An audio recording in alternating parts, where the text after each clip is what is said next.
So as we all know, probably the most significant advance in the understanding and treatment of myeloproliferative diseases has been in the discovery of the JAK2 mutation and the development of drugs that will actually block JAK2, such as Ruxolitinib.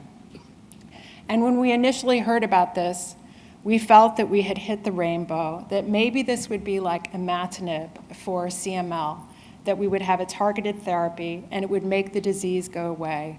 And we were all looking forward to this lovely field of poppies.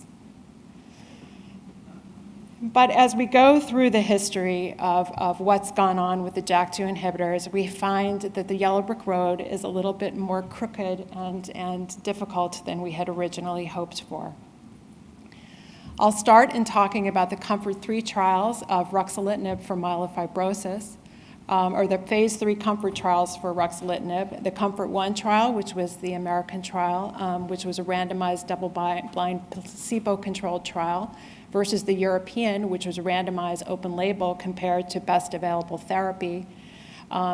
Patients were allowed to cross over in both trials, and the primary endpoints were decreases in spleen size 35% by MRI or CT at 24 weeks in COMFORT-1, and at 48 weeks in COMFORT-2, with secondary endpoints looking at total symptom score decreases and the number of patients who had a spleen volume decrease of 35% at 24 weeks in the COMFORT-2 trial. So what have been the long-term outcomes, really, or as we've looked at the results over time? The first report really was long-term outcomes of 107 patients from MD Anderson who received Ruxolitinib, and they had 32 months of follow-up, where 54% of patients at 32 months were still receiving drug, and overall survival was 69%. And the effects on the symptom scores and on a decrease in splenomegaly were maintained, and the discontinuation rates were roughly about 50% at 32 months. When you compare to that group to 310 matched controls from other trials, the overall survival was significantly better. And interestingly, patients with a greater than 50% reduction in splenomegaly had a significantly prolonged survival compared to those who had a less than 25% reduction.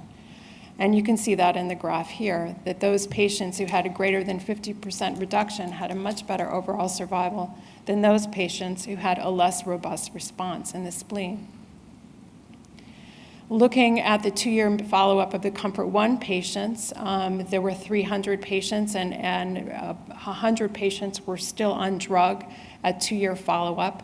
All the patients who were on the placebo arm either crossed over to drug or discontinued at 3 months. And the mean spleen reductions were 31.6% at week 24 and 35% roughly at week 96. Quality of life improvements were also maintained on that trial. And overall survival was again improved in the Ruxolitinib arm versus placebo. In COMFORT-2, the 3-year efficacy and safety findings showed that at 151 weeks, that spleen volume decreases of greater than 35% were maintained out to 144 weeks. And 45% of those who were randomized to Ruxolitinib continued on treatment. Again, there was an improvement in overall survival. The patients who crossed over were analyzed in the best available therapy group, but at 144 weeks, there was definitely an increase in overall survival in those patients who were on the COMFORT-2 trial and randomized to Ruxolitinib over those who had been randomized to best available therapy. So that in our initial look and the long-term survival of patients who were on the Ruxolitinib trials, there was an impressive sustained response of the spleen and of symptoms, and there seemed to be an increase in overall survival, and about half the patients continued on drug for long-term. Why is it that half the patients seem to do pretty well and stay on drug, but half the patients don't do as well and aren't staying on drug and are not receiving the benefit of the therapy? One thing that we could think about is there's something about their mutational status which should influence their outcome in myelofibrosis. And looking at patients treated on the COMFORT-2 study, 14 myelofibrosis-associated mutations were analyzed. The response to splenomegaly and symptoms, as well as the risk of anemia and thrombocytopenia, occurred at similar frequencies across many different mutation profiles, and that ruxolitinib improved overall survival independent of a mutation profile. And treatment with ruxolitinib decreased the risk of death in a cohort with a set of prognostically detrimental mutations, such as ASXL1, EZH2, SRSF2, and IDH1 and 2. You can see that patients with low molecular risk disease who were treated with ruxolitinib did very similarly to those who had high molecular risk disease treated with ruxolitinib, and that both those arms generally did better than patients with best available therapy who had low risk disease and best available therapy who had high risk disease. So it doesn't look like mutational patterns seem to influence the response to ruxolitinib in the COMFORT-2 trial. What about the effect on JAK2 allele burden? What is the long-term effect of ruxolitinib on allele burden? Looking again at patients on the COMFORT-1 trial, allele burden was assessed at baseline and throughout different intervals up to 216 weeks. Reductions in allele burden were coincident, actually, with reductions in spleen size, just as overall survival had been in the initial analyses with the reductions in spleen size in the MD Anderson study. 20 subjects received a partial response, and 6 subjects actually developed a complete molecular response. In all, that's a very small percentage. About 8% of patients had a partial response and about 2% a complete molecular response at 2 years. But there are patients who seem to have a more spectacular response. And allele burden reductions were actually greatest in patients with shorter disease duration, suggesting that there's a benefit to early treatment with ruxolitinib in this disease. Here in these plots, you can see in the upper left the median allele burden decrease. You can see looking at both the crossover patients and the ruxolitinib randomized patients, the flow plot of their allele burden decreases.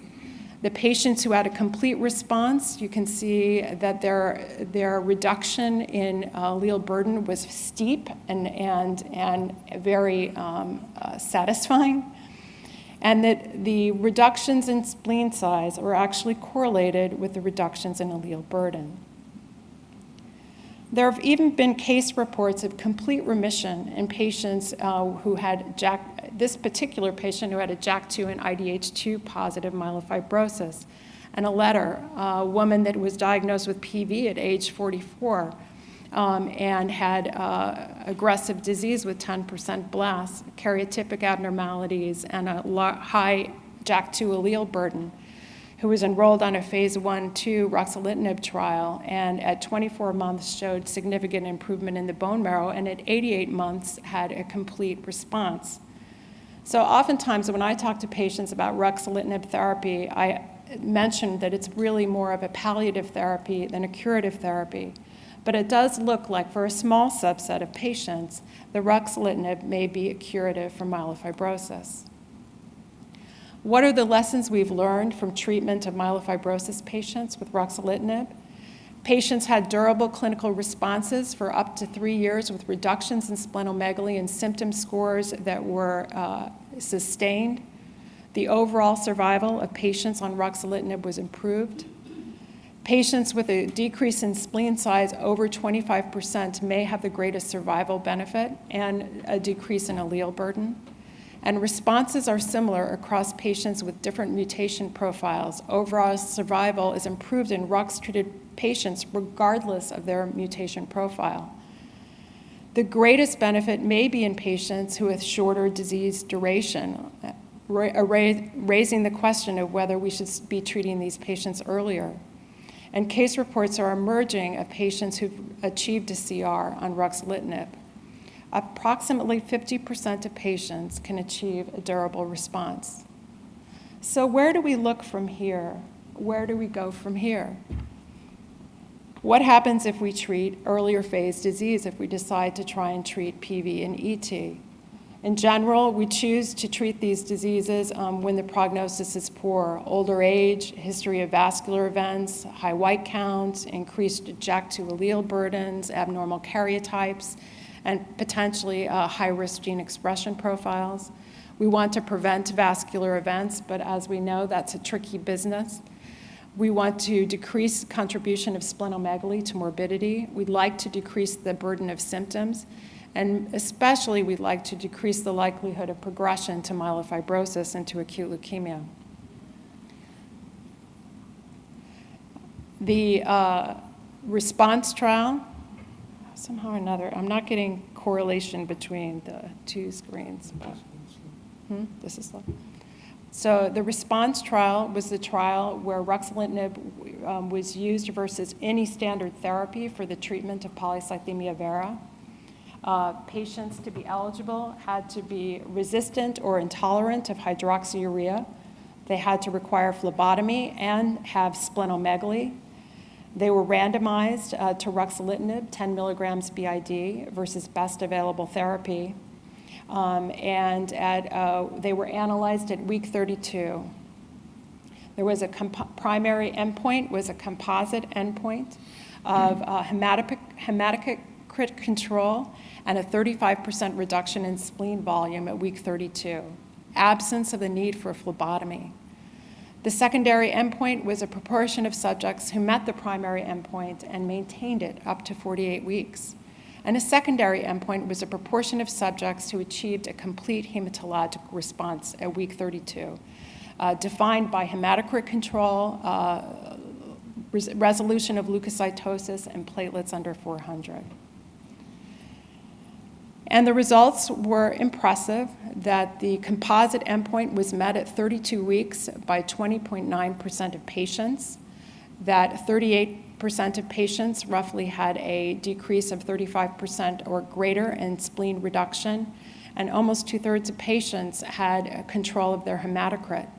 When this was followed over time out to 120 weeks, these responses were durable.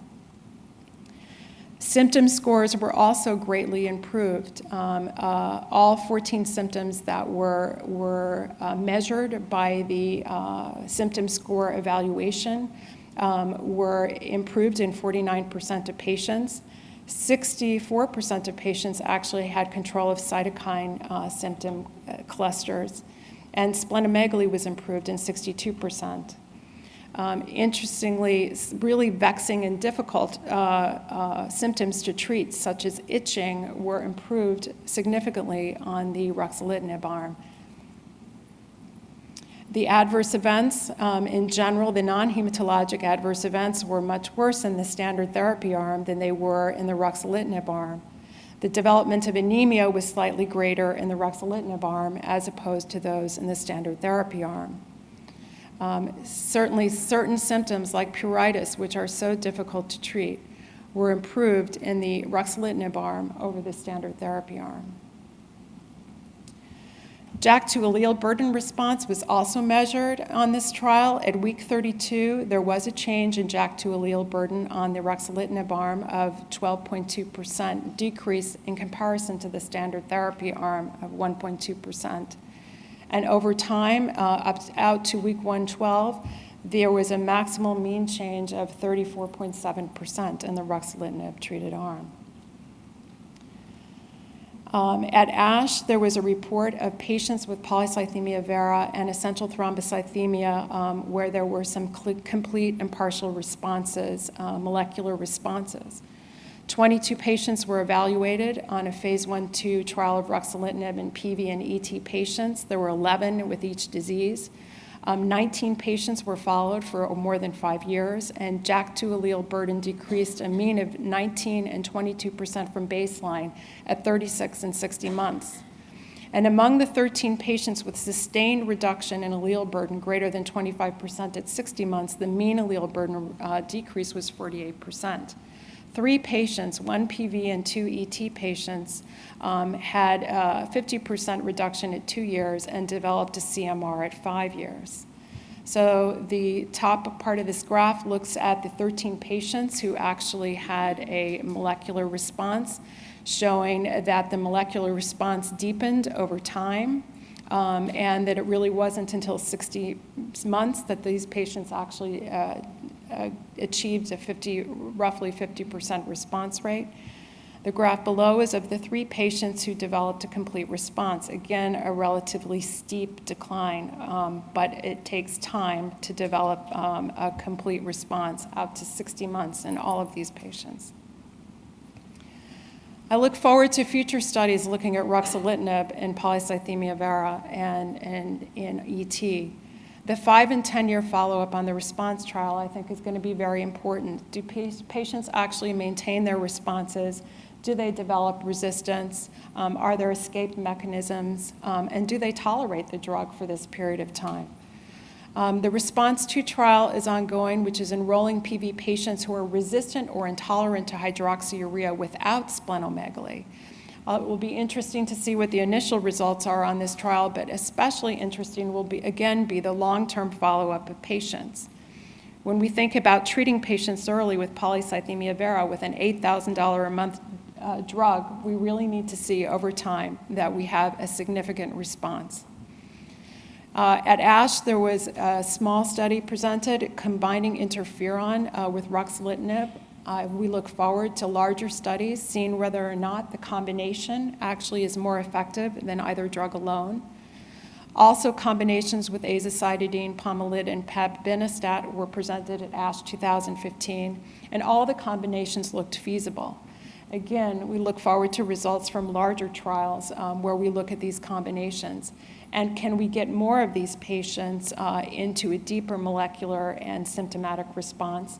And can we potentially get complete responses for more patients by combining with other agents? We always have to be worried, though, in long-term treatment with a new drug as to what can happen over time. And in patients who are long-term ruxolitinib for years and years, there may be potential for complete responses, but will there be the potential also for resistance. Although it's excellent news for us that myelofibrosis patients, about half of them were able to stay on drug with sustained responses for up to 3 years, but half the patients actually don't respond to this drug very well. And most patients who are on ruxolitinib do not achieve a CR. So what is it that we can do to actually improve the responses of these patients? What do we do for the other 50%? Some patients seem to have an intrinsic resistance to ruxolitinib.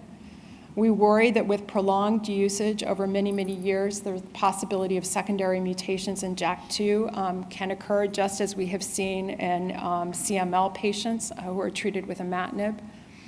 Resistance can occur also by mutational independent mechanisms, functional adaptation and reactivation of JAK-STAT signaling with heterodynamic activation of JAK2 by other JAK family members, such as JAK1 and TYK1 may also be a common form of resistance, and this will be difficult to overcome.